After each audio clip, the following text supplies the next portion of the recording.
डॉक्टरांची एक चूक एखाद्या व्यक्तीसह तिच्या कुटुंबाचं आयुष्य कसं उद्ध्वस्त करते याचं दुर्दैवी उदाहरण साताऱ्यात पाहायला मिळालं. गौतमी शशिकांत पाटील यांनी 2 महिन्यांपूर्वी साताऱ्यातील सोनवडे सरकारी रुग्णालयात कुटुंब नियोजनाच्या शस्त्रक्रियेचा निर्णय घेतला. परंतु चुकीच्या शस्त्रक्रियेमुळे आज गौतमी मृत्यूशी झुंज देत आहे. अवघी 10-15 मिनिटांची कुटुंब नियोजनाची शस्त्रक्रिया 2 तास चालली आणि गौतमीचा घात झाला.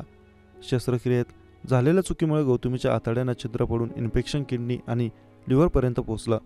बेजबाबदार डॉक्टर आणि रुग्णालयामुळे कुटुंब पुरतं उद्ध्वस्त झालं. सोनवडे सरकारी रुग्णालयाचे डॉक्टर ननावरे, डॉक्टर डुबल यांच्या हलगर्जीपणामुळे हा संपूर्ण प्रकार घडला.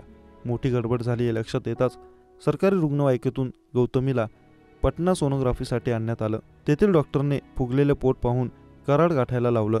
कराडच्या कॉटेज कुटीर हॉस्पिटलमध्येही केवळ पेन किलर दिलं गेलं, पण फरक पडला नाही. गौतमी अधिक अस्वस्थ झाली. ऑक्सिजन लेवलही कमी झाली. व्हेंटिलेटरची गरज पडली आणि सातारा सिव्हिल रुग्णालयात भरती करण्यात आलं. 2 दिवसांनंतर तपासणीतून धक्कादायक स्थिती समोर आली.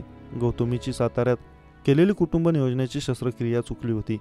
2-4 टाक्यांच्या शस्त्रक्रियेऐवजी गौतमीच्या पोटाला 26 टाके पडल्याशिवाय आतड्याला छिद्र आणि संपूर्ण पोटात इन्फेक्शन झाल्याचं समोर आलं.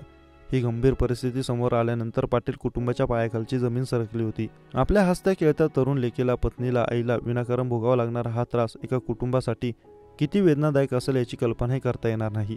ज्या वयात मुलीने आईचा त्रास पाहायचा त्या वयात मला माझ्या मुलीच्या वेदना पाहायला लागणार किती दुर्दैवी आहे असं सांगताना गौतमीच्या आईचे अश्रू थांबत नव्हते.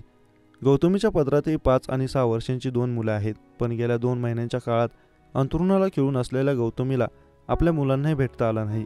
आता आपल्या आईला अशा अवस्थेत पाहून लेकरं हिरमुसली आहेत. गौतमीला अशा अवस्थेत पाहून तिचा नवरा, कुटुंबीय, लेकरं रडतायत. माझ्या बहिणीला मरणाच्या दारात पाहत आहेत.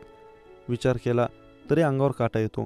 तिची ही अवस्था पाहून आता मी देखील पुढे कुटुंब नियोजनाची शस्त्रक्रिया न करण्याच्याच निर्णय येऊन पोचले आहे, असं आम्रपाली कांबळेंनी सांगितलं. तर माझ्या सुनेला झालेल्या या त्रासामुळे आमचं अख्खं घर हादरलं.